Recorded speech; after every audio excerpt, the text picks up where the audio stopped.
Hello, beautiful souls. Today's episode is so good. And before we jump in, I have some exciting news to share. If you've ever wondered where you're blocking money, this is for you. I've created a free quiz to diagnose your money wounds so you can heal them and unblock yourself to receive more money. Just go to moneywoundsquiz.com and answer 6 quick questions to get your insanely accurate and potent results. And if you're loving my vibe and want to work one-on-one to call in more feminine energy wealth, I would love to hear from you. You can shoot me a DM on social media or go to emilywilcox.com to learn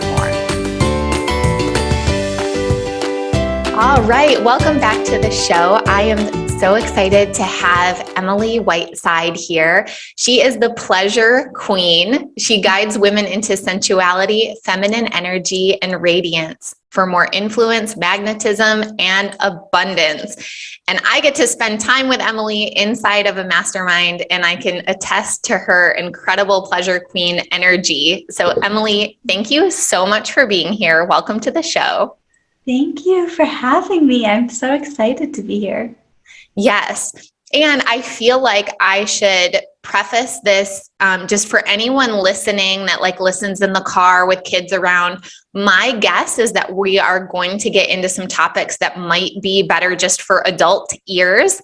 So just putting that little warning on there, which of course means that it's going to be super juicy and all around how we can play with our more sensual side as it relates to money and business and intimacy. Yes, I love the disclaimer. I always do that when I'm on doing a program. I'm probably going to say things that are not for kids' ears. So yes. Make sure that you're in an alone space.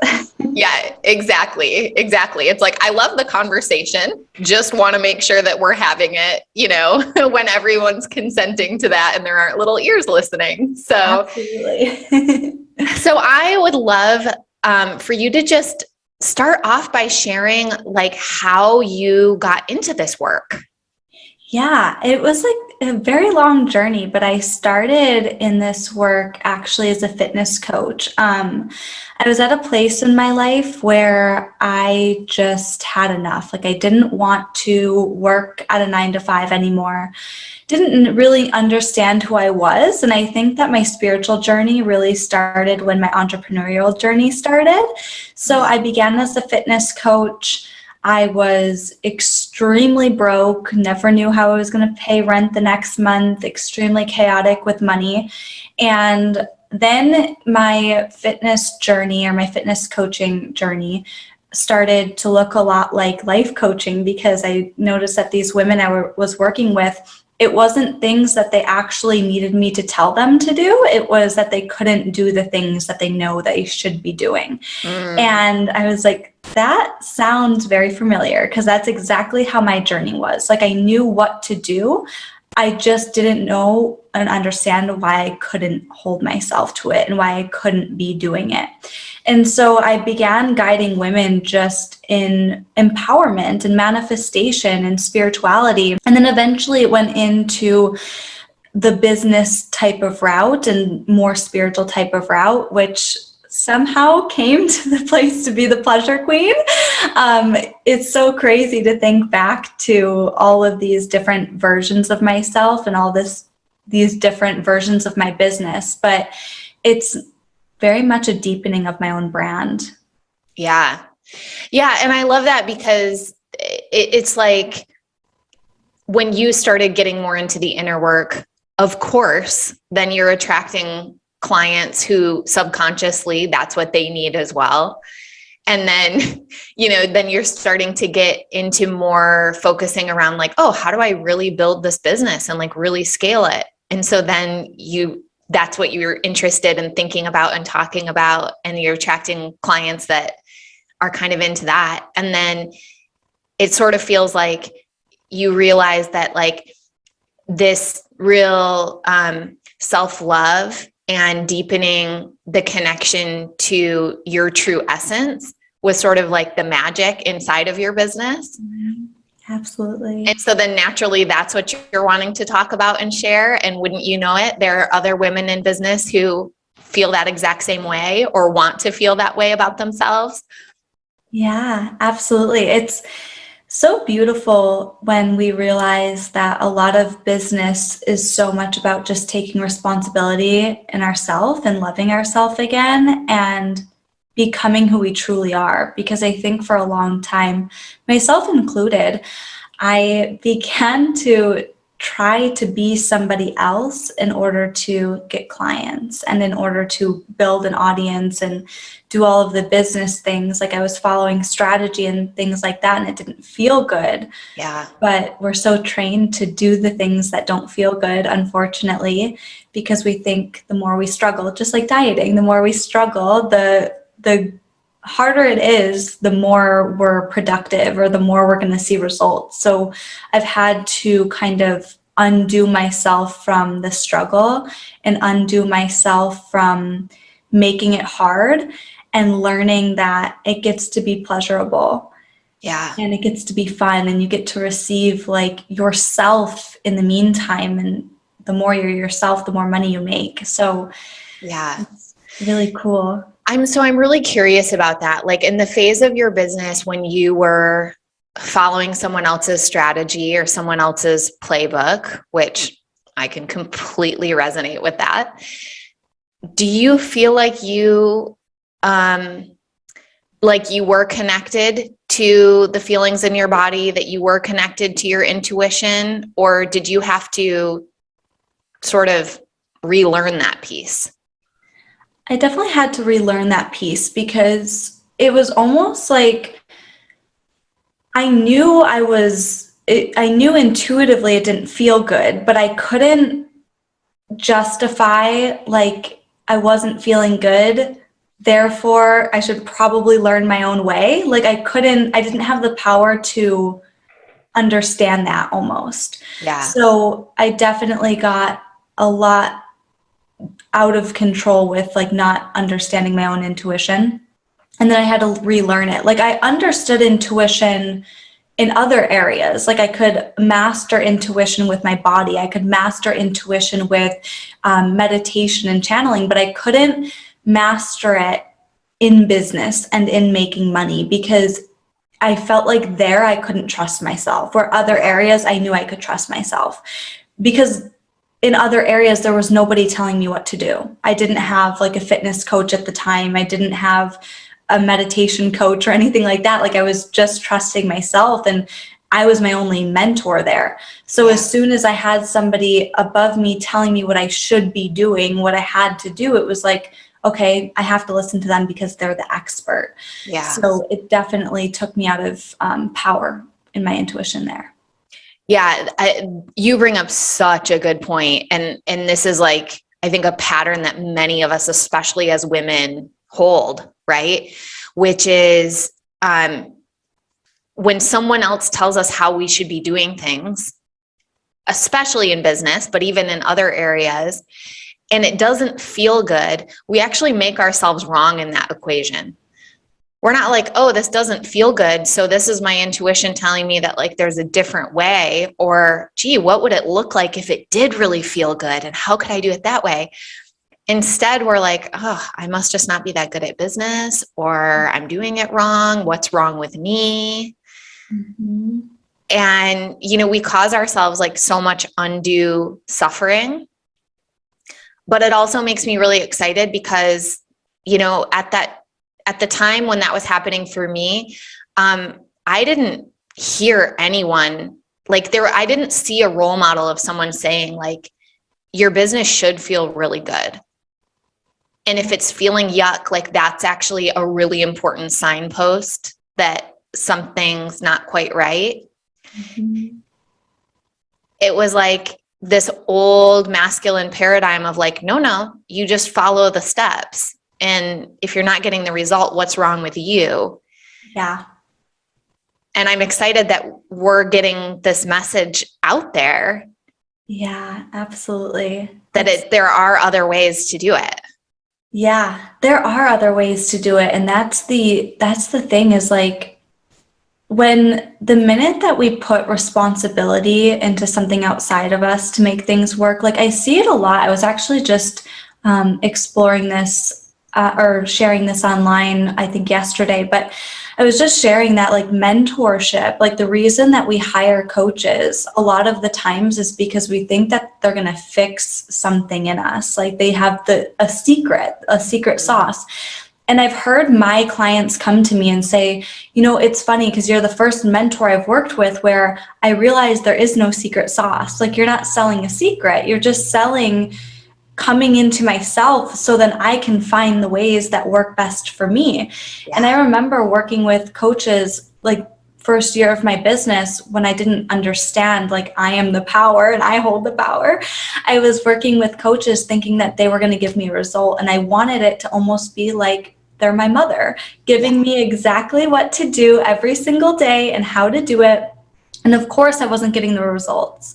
And a lot of people will then blame the mentor for not giving them the results. But you're completely putting the power out of you then. Like, how do you expect to make money, to run a successful brand and business when you're blaming other people for not getting the results? So I think that was the most empowering thing for me is in my journey was just realizing that my way is the way, but it's going to take me to be in my power and take charge in order to see results. Yeah, 100%. I mean, I've hired so many coaches like in savior vibes, subconsciously, but like, oh, good, you seem to have this figured out. So, take me under your wing. And,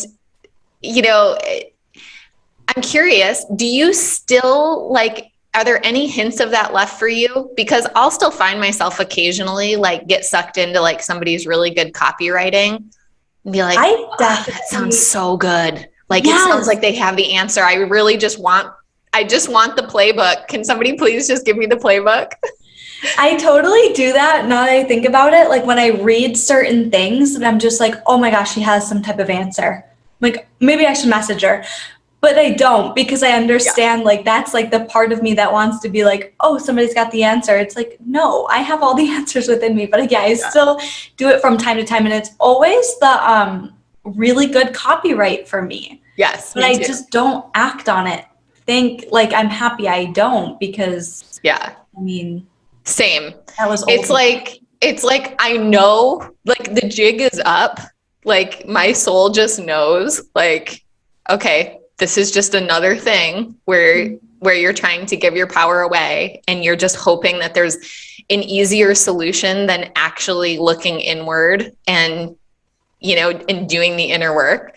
So it's like, I know better, but there's still like a part of me that's like, but please, like, wouldn't that just be so much easier? Can we just do that instead? I know. It's so true. Now when I invest in programs, I feel like I don't read anything anymore. I honestly don't. That's probably why I don't spend time like with copyright at all in my business, but I don't read anything. And it has to be like this program is activating something within me. Mm-hmm. Like it's not a crutch. It's not something to like fake my own power and lean. It's more, I want to activate. I want to just be in this person's world for the 3 weeks or however long the program is, or it's just, I want to discover deeper parts of this subject instead of this program is a money program. Therefore it's going to make me all the money and I'm going to be super wealthy right within 3 weeks of the program, like, which I used to do and used to be like. So when we see that coaches and programs are not a savior for us, we are our own savior, and coaches and programs are here to either help us go inward if they're a healer, or they're here to help us expand and activate on our journey to learn more things, and embody it within us instead. That really shifts things for me. Absolutely. Yeah. And it's like, I take so much more radical personal responsibility now. Like if I join a program, like it's actually 100% up to me to extract out of this, like what I came in for. Mm-hmm. But you bring up something interesting about like, especially with money programs, right? Like the allure of, oh, okay, I'm going to make this much on the other side of it.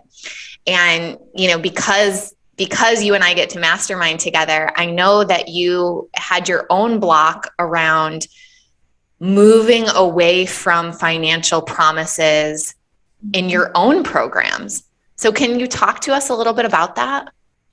Yeah, I'm at this place, like I went through like a massive ego death, which was the hardest thing.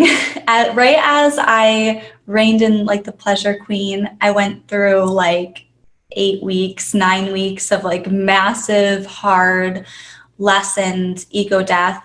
Of course, we have to clear the way, and it was not fun. But a lot of that came up was I was realizing I was using a lot of ego still in my programs, and it wasn't like this like forward ego, like fear selling. I was never I mean, maybe the first year in business, I was kind of leaning toward that, but it never sat well with me. So I never really activated myself that way. But I was noticing this very deep layer of my ego wanting to prove to people almost that I could help them make money because then I'd be worthy. Like if I can teach you that I've made money and I can help you make money, then you'll hire me. And it wasn't something that I was even conscious of until I went through this ego death and really did the work around it. And I found like I can't promise, no coach can promise money gains to anybody because Right. you can take the best of the best money program and stay exactly where you are or go backwards. Yeah. It's up to you to be able to do the things. So for me, I work a lot with soul. I work a lot with your fullest expression. I work a lot with peeling back layers of like the onion, peeling back layers at the core and finding the core of who you truly are and activating yourself in pleasure, because pleasure is the foundation of everything that we want. It's the foundation where we build big money. It's the foundation where we create intimacy with other people, where we create soul connected brands. So I just really started to understand that I'm here to guide people into pleasure, not to have fancy words or, use things that I don't know, could spice up my marketing a little bit. Like I really wanted to be fully embodied. And Yeah. so it was this whole journey of like Yeah. letting go of things. Totally. And like the sense that I got, because, I'm inside of your free Facebook group and I see some of your marketing, it wasn't like this huge shift, but it was sort of like this minute thing where I think for a while you were maybe saying like, I guide you into pleasure, which results in blank, Mm-hmm. right? Like almost needing to justify why someone would make the investment into the journey of pleasure, Yeah. right? And then it was like, oh, wait, I can just talk about pleasure. Like just because you're Mm-hmm. going to make this investment in pleasure because pleasure. Yes. Like very likely money will be a beautiful side effect of that, as will be many other things. But that doesn't have to be like part of your messaging if you don't want it to be.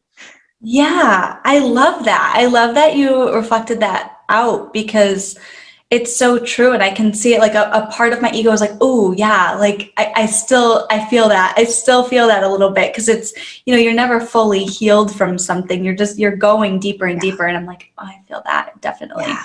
But we can't justify it because we've been or at least like I've been programmed my entire life to give people results, like all through business. But before business, it's like, I'm here to go to school to get an A. Like I'm here to like be the good girl, right? And like the good girl is going to say, I give you pleasure for these, like she has to justify it instead Yes. of like, no, women just get to be deeply in our pleasure because we do, because we're Yes. sexy, sexual creatures that just get to feel pleasure and that's it.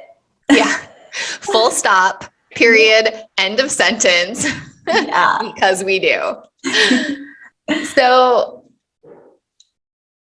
I too suffered from a lot of people pleasing. And if you're familiar with Enneagram, like I'm an Enneagram 3. And so basically, like, I was very good at figuring out what other people wanted of me and doing that and making that my success measure, right? So like in corporate America, it was very easy to get promotions and get raises and be at the top of the sales leaderboard and all of that kind of stuff. But if you had asked me even a couple of years ago, like, what do you desire? Like, what are your deep desires? What brings you deep pleasure?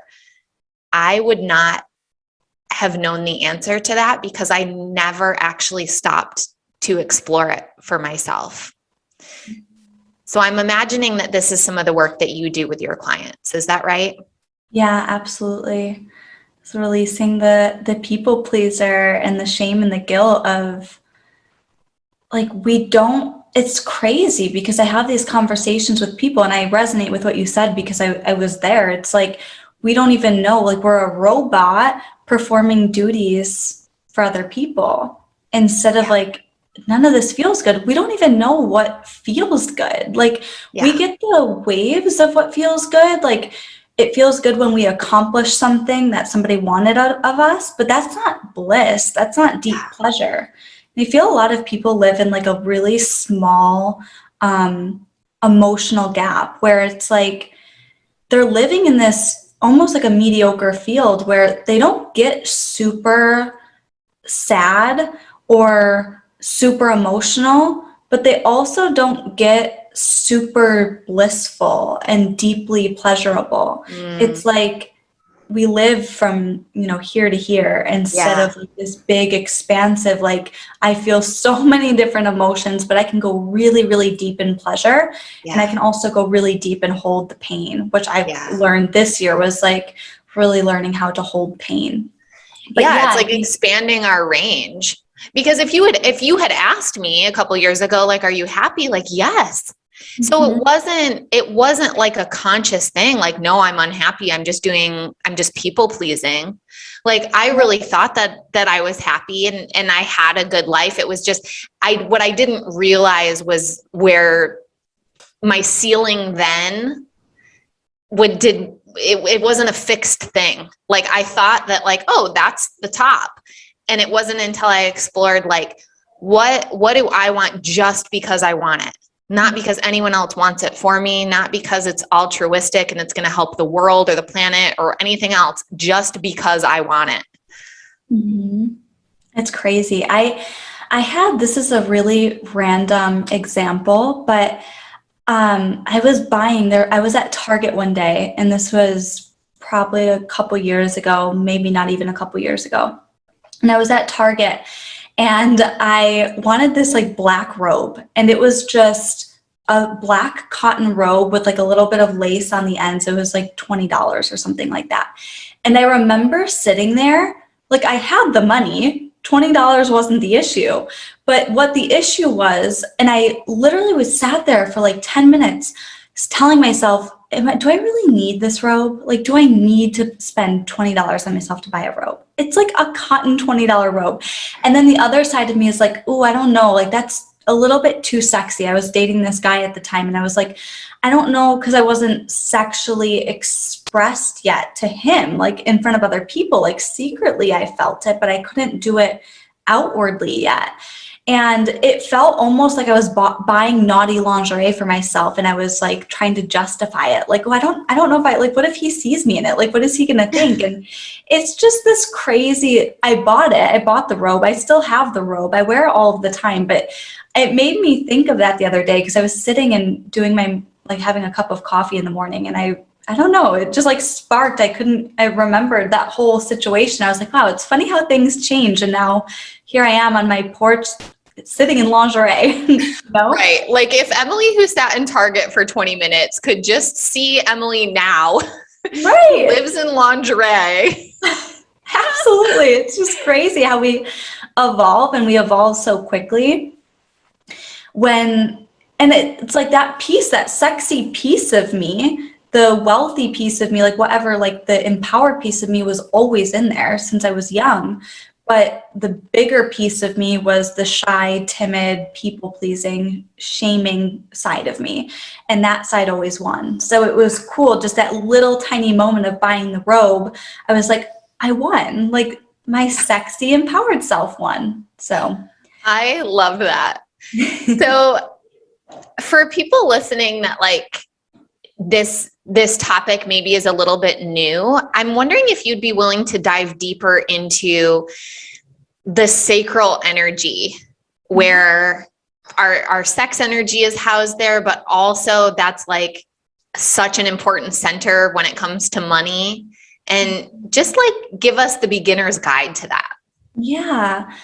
I always feel like it's so hard for me to go like talk like beginner, because sometimes people are like, what are you talking about? And it's hard for me to like not speak, but in a way where I've worked with this energy for so long. But if I had to say it, hopefully it makes sense, and I'll just try my best.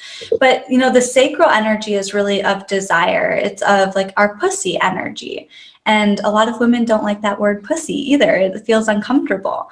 But the more that we start to work with our sacral, the more that we start to connect to our pussy, it's really the energy of our own turn on, of our own radiance. And radiance is like life force energy. So it's the energy within us that makes us feel really desirable. It makes us feel good. It makes us feel like, radiant, powerful, empowered. And so working with our sacral energy is really connecting. Like we talk about intuition a lot, and I see my intuition as like my pussy. Like my intuition lies in my pussy.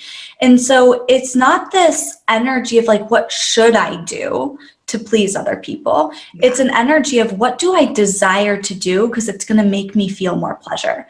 So we activate this, through self-pleasure and actually having orgasms, but we also activate this every single time we're just in a frequency of desire, like we're doing something for ourselves. And so I started this journey of like learning to trust my sacral, like every day learning to trust my sacral, not just when I'm turned on sexually, but when I am living, like having a cup of tea. Like how can I like really enjoy this cup of tea and have pleasure from this cup of tea? And then it started to go into my business, which is when all of the rules started to shift in my business. But looking at like, wow, this doesn't turn me on. I'm actually like in that phase again of like, there's something in my business that's not turning me on right now. And I'm working on trying to figure out what that piece of it is. But so leading with your sacral is really learning what feels pleasurable and doing the things that adds more pleasure to your life, more bliss, more sexual energy, more sensuality, instead of the things that you feel like you should be doing. I love that. The visual that I was getting while you were talking was a light switch, but not a light switch that just turns on and off, but one of those ones that has like the slider where you can dim it or brighten it. Right? Because when we talk about turn on, that is important, right? We don't want to be turned off, right? We want to be connected. We want to be radiant. But what I imagined as you were speaking was like, with each decision saying like, okay, does this turn me on? Does this bring me more pleasure? And when you take a step in that direction, it's like you're turning up the dimmer switch a little bit more. So it's like you're getting brighter, right? And when I think about a really radiant woman who is in her pleasure on her own, where everyone else is extra, right? And I just imagine her walking down the street. I imagine this big, bright, white aura around her, like this light, and that being the radiance. And so, and in case that resonates for anyone else, like that's the thing, right? Like, how do we turn up the brightness on our lives? That is so beautiful. It's actually really funny that you use the dimmer switch, because I'm like in all of my programs, when I speak about radiance, and like I do this little meditation to invoke that of like turning up the dial, turning up the dimmer switch, so it's really funny that you had that visual, because it's exactly how I explain it. But I love what you said about too, is you don't need anybody else. And the journey of me being single, which I definitely share in our mastermind together, the journey of me being single and really learning to be happy by myself, like learning to be turned on without a man, which was so incredibly difficult for me because I have always been in relationships since I can remember.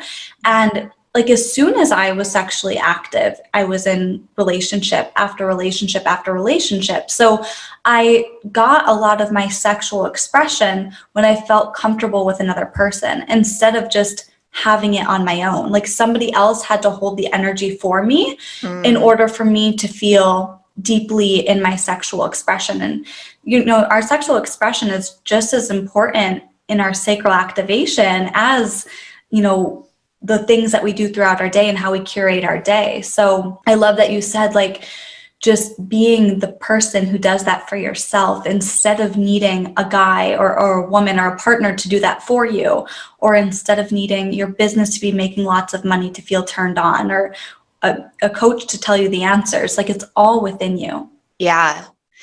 Yeah, absolutely. And, you know, I think sometimes people get that twisted a little bit. Like they're imagining this woman who's so fiercely independent that she's like, I don't need you. And it's like that, it's not that energy at all. Like actually, when we're turned on, when we're radiant, when we're giving ourselves pleasure, we have a more open and inviting aura. Like people actually want to come in and be a part of it. And if you think about like a romantic relationship, like, or even just any relationship, I think we've all had some sort of dynamic where we almost felt that it was our responsibility to make the other person happy. And that's actually like a pretty heavy responsibility. Like it's pretty hard to be in that role where it's like, oh, geez, I'm responsible for her happiness or his happiness. Like, ooh, okay. Whereas when we can come in and be like the whipped cream and cherry on top, like our presence makes things so much better, but there's no expectation there. Like it's actually a really beautiful thing. And I'm completely positive that the men that you're attracting into your life and the man that you're going to ride off into the sunset with, like that's how it's going to feel for him, is like not this weighty expectation, but rather like, holy smokes, I get to like add all of this magic into Emily's life, but she doesn't need me for her happiness. Oh, thank you for that compliment. But yeah, you know, my poor ex-boyfriend, you know, 5 years, I don't even know how long ago I dated him. I think we broke up in 2018, but I was the epitome of needing him to fulfill me. So like he carried so much weight on me of me emotionally. Like he had to be my best friend. He had to be the one who turned me on. He had to be my source of joy and happiness. Like I just was not a turned on woman. I wasn't happy. I definitely wasn't radiant. My light switch was all the way off. And so now, like as I'm in this dating field, what I find a lot of is these men come and like I am blown away by like how romantic and how, without them even knowing me. And it's crazy. Like I don't give people my last name that I date because of my content on social media. Like I just don't, you know, want to start off with the intention before you know me that you already like. You're not like, hello, I'm the pleasure queen. And if you join my free Facebook group, you'll learn about orgasmic manifestation. Right, exactly. I'm like, no, I don't want to go down that. So they don't know me. They don't know my background. They don't know anything about me, but they take me on these like we just have this really beautiful experience from the beginning. And what I see a lot is because I don't need somebody to fulfill me, it definitely adds to my pleasure. It definitely adds to my life, but I don't need it. And I'm happy in an overflow by myself. Is a lot of the times what will happen is they come to a point where they feel like they can't hold it. And we can have that conversation of like, and that's what happened in my last experience with dating that I probably also shared in the mastermind. I share all of my secrets in there, but that's what happened in the last thing is like a situation happened where I was like, okay, I'm not accepting this. Like this is not for me. And it was almost like he couldn't rise in his power, and he knew he couldn't rise in his power. He really started to see it. I had a conversation like after we ended things with this person, and he really started to see, which was beautiful because he could like notice what was going on. And he was like, you know, when you came into my life, I felt on top of the world. Like you just like added to my life and it was amazing. But then I realized like I can't keep up with you and I have a lot of internal work to do. So it's really cool to see that you have that effect on people that are conscious of it, on men, that they're like, wow, I actually do have a lot of healing. Like I thought I was good in my life until you came, and I'm like, no, she's amazing. But now I have all this internal work to do to hold a relationship of that caliber. Yeah. Which was really beautiful. But yeah, I think so too. So I want to talk a little bit about money and make sure that we have some time to get into, you know, some of your favorite money and pleasure practices. So talk to me a little bit, like you'd kind of mentioned when you started out as a fitness coach, right? It was like no money basically, or money was like there and not there. And it was a very tumultuous and dramatic relationship. Did you notice along this entrepreneurial journey, like certain money wounds or limiting beliefs that you had around money that you really needed to clean up in order to, you know, grow your business and, you know, call in the level of wealth that you desired?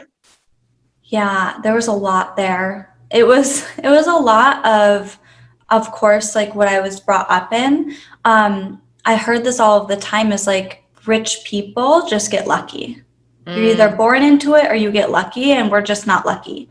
And so I went all of the time of like, I'm not lucky. Nobody cares about me. I'm not worthy of it. A lot of worthiness stuff. So that definitely was the biggest thing that held me back with money, is I'm not worthy. And that created a very chaotic relationship of me having to prove my worthiness and then showing up as like, oh, see, I am unworthy because I lost money this month or whatever it might have been. But yeah, a lot of unworthiness issues. Yeah, that's same for sure. Right. So it's like, oh my gosh, being on that worthiness roller coaster with money is terrible. Yeah. And also just like that money is like not fun to make. Like that's what I didn't know anybody who enjoyed making money in my life. Like my parents hated work. I used to get anxiety, like really bad anxiety on Sunday when I was a little girl because my parents were stressing out because tomorrow was Monday. And so money was not fun to make. It definitely was not pleasurable. It was struggle, hard, ugly, turned off energy, which, you know, and I loved being a fitness coach. I loved what I was doing. So those two stories didn't match up. So you can't have both. You can't have a lot of money and love what you do. It just doesn't work that way. And that's really what I believed. Yeah. So it's like, well, if I love what I'm doing, then clearly the money can't be here because money has to come through hard suffering. Yeah. There's always got to be a struggle story for me. Like always, there always had to be something. It could never be, wow, my life is just good all the way around. It couldn't be that. I always had to be, I was very dramatic. I can still be very dramatic sometimes. I'm just a dramatic person. I'm a very emotional person, but I'm at a place where I don't feel like something has to be really bad for other things to be really good. Like everything gets to just be really good. I get to be just peaceful instead of this chaotic, toxic relationship. Yeah. So when you became consciously aware of the fact that like, wow, okay, I have some really unhealthy beliefs that aren't serving me here because I think that the only way to be rich is to be lucky and that I'm not lucky. And I think that money has to come through hard work and suffering. And I don't really want to work super hard and suffer. What were some of the things that you did to work on like rewriting that for yourself?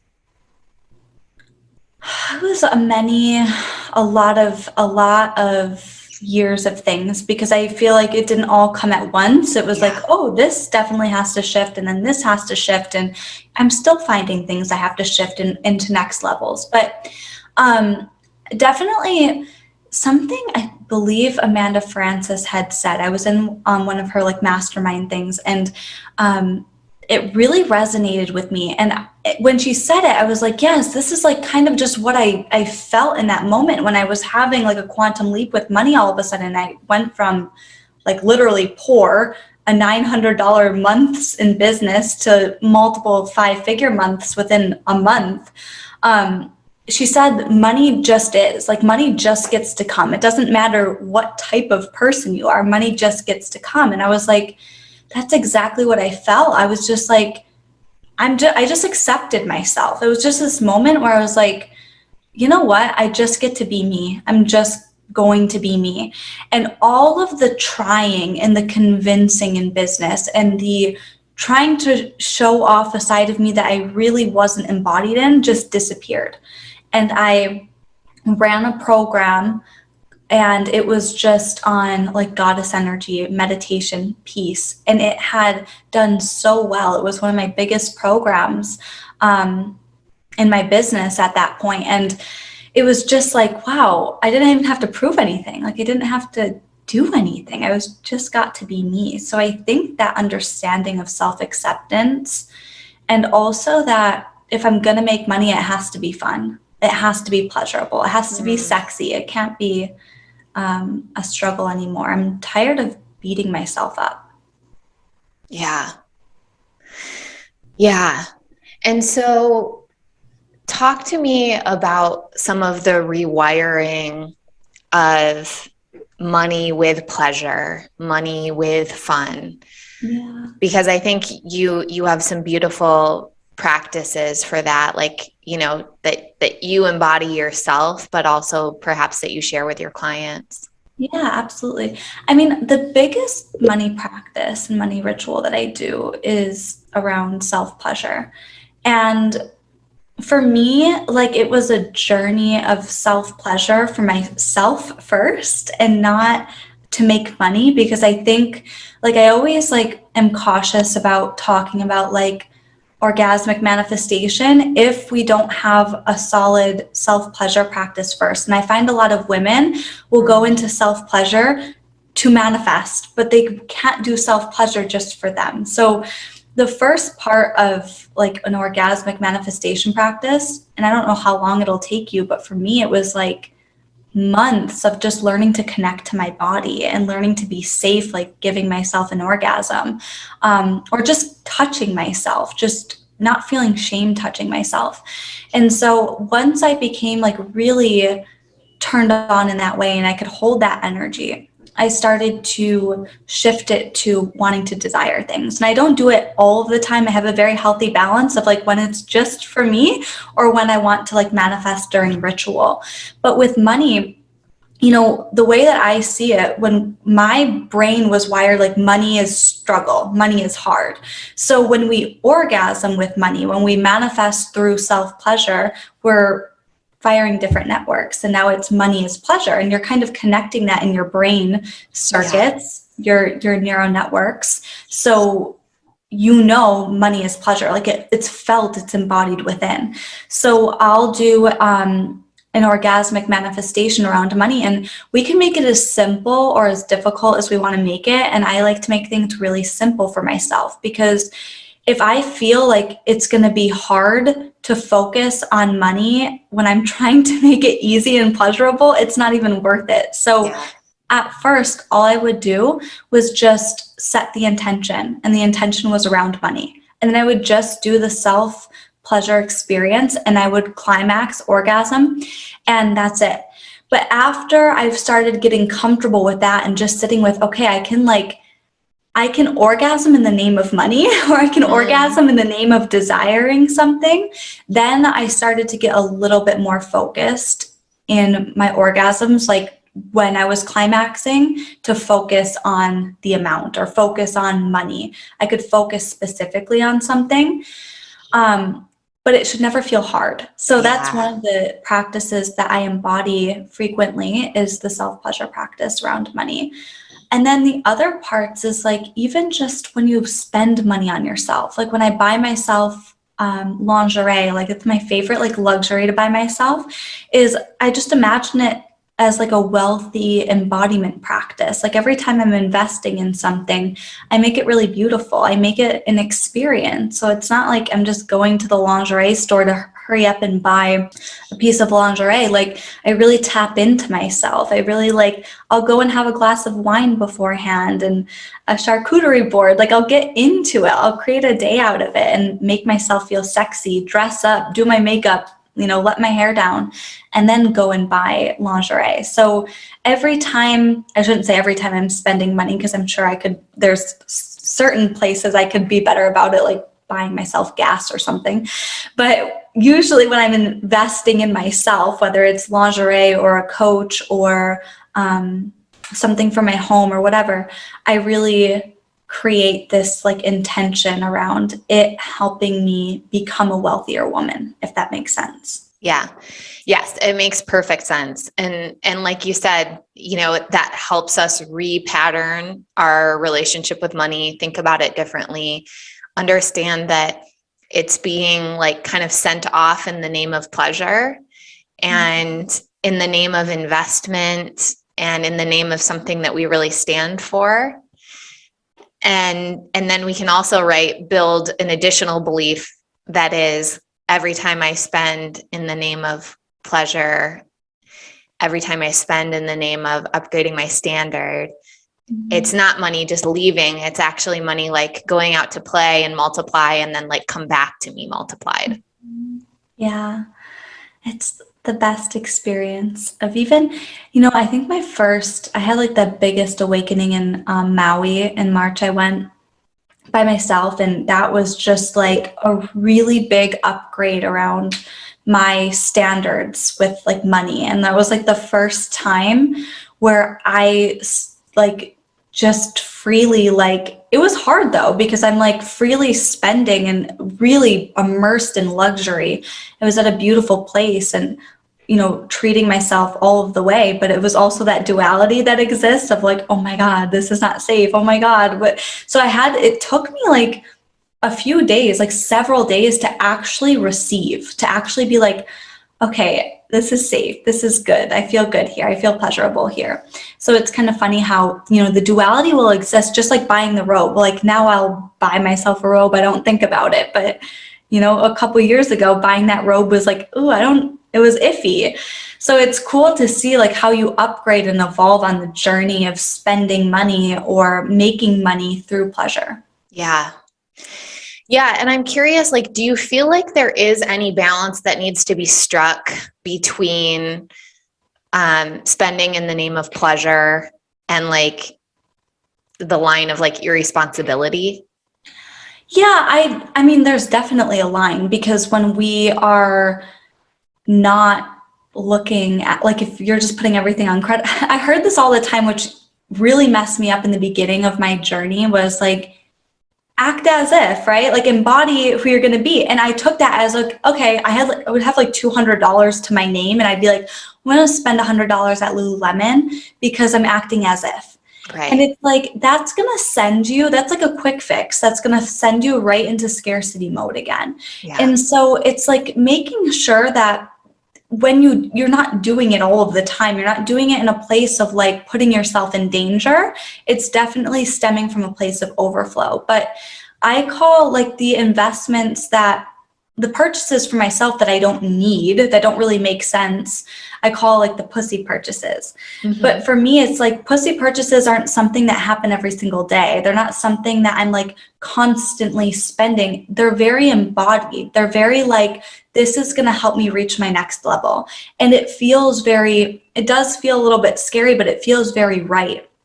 And so the pussy purchases are like, this is going to turn me on more. This is going to make me feel better. This is going to add to my experience of wealth and the woman I'm becoming.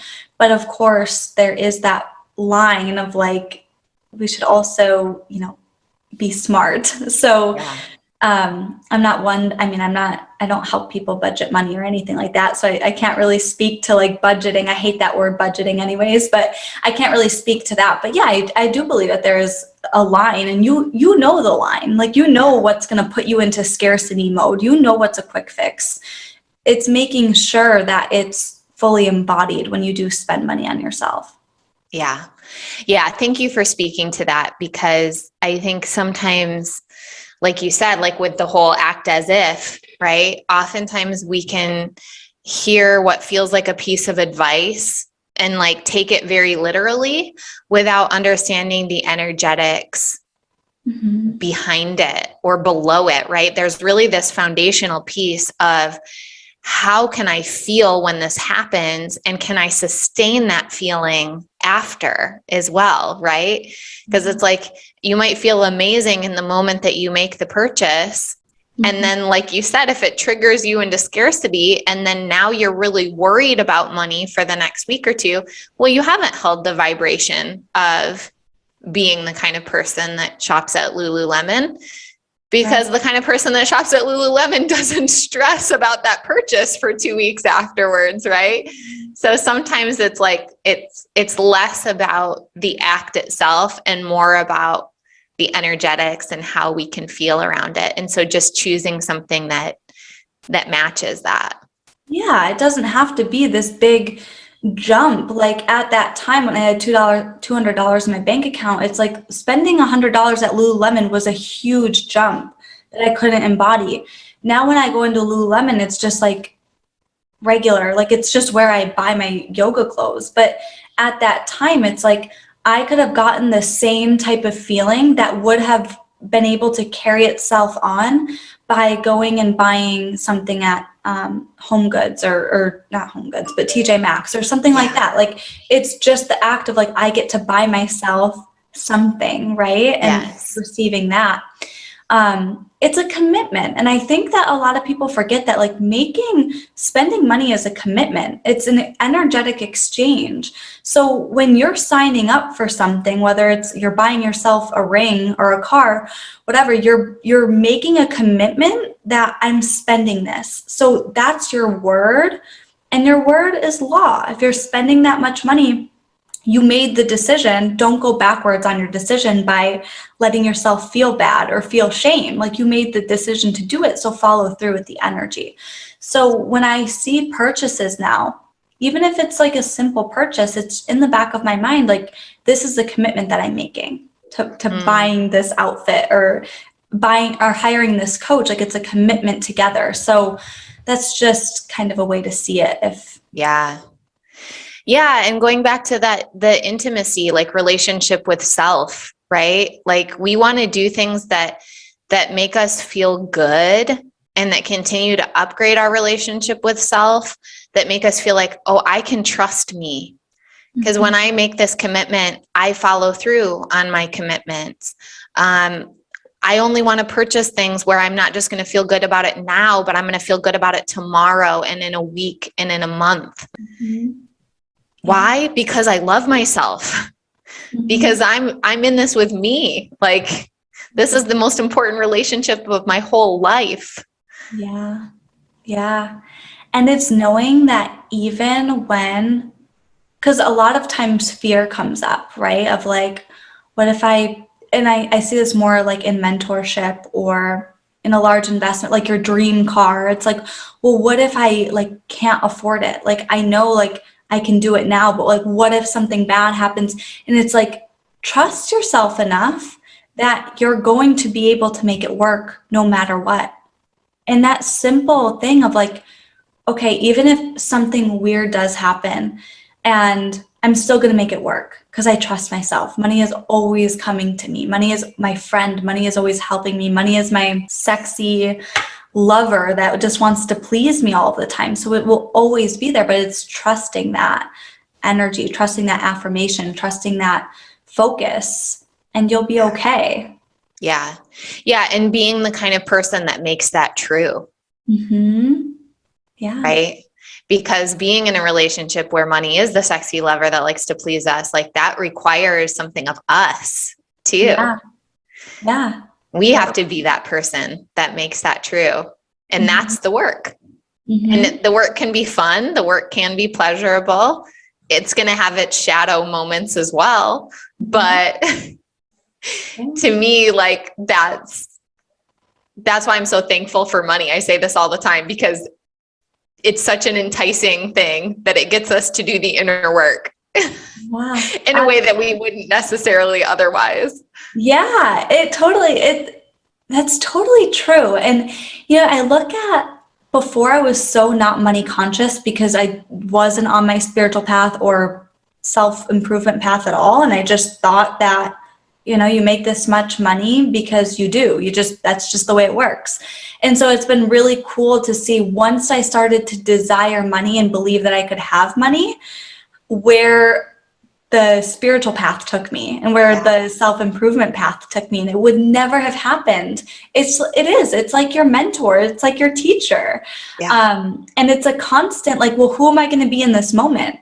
Who am I going to be when the hard things happen? Who am I going to be when I'm tested?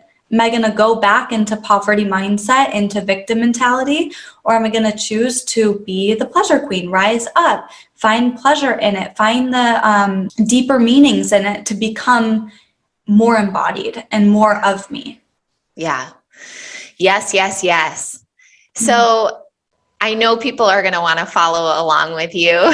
So can you share the best ways if someone wants to be on this pleasure queen journey with you for them to find you, connect with you, and follow along?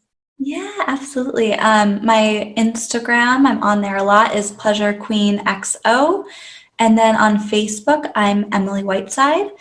And my free community is the Sacred Alignment Community, because you cannot have pleasure in your title on Facebook groups anymore. At least I can't without it saying I can't. So my free community is Sacred Alignment Community, just to keep everything safe. Beautiful. And we'll drop those links in the show notes. Emily, any final thoughts that you have for our audience? Just you have all the tools that you need within, and you get to create your life however you want to. And for me, it's like, I want to make it romantic and fun and pleasurable and blissful. So I choose that every single day, and that's available to every single one of us. So it's a choice. I love it. Thank you so much for sharing your wisdom and your energy with us today. And everyone listening, if you enjoyed this episode, screenshot it, tag Emily, tag me, let us know what your biggest takeaways were, and we'll hear from you soon. Bye. Bye. Thank you so much for listening to today's show. Changing the way we think, feel, and talk about money will change the world. I truly believe that. It starts with you tuning in, and it spreads when you share this show on Instagram and Facebook and tag me at mmakesmoney. And you know what moves the needle the most? Taking just a minute to leave a 5-star review on iTunes. This show isn't free to produce, so let's multiply those dollars invested to help this show reach a bigger audience each week. Thank you so much for your help. I really appreciate it. And lastly, if you want more connection, more M Makes Money style riffs, and a safe place on the internet to talk about money, jump into my free Facebook group, The Money Club. It's linked in the show notes. Until next time, I'm wishing you health, happiness, and boatloads of money.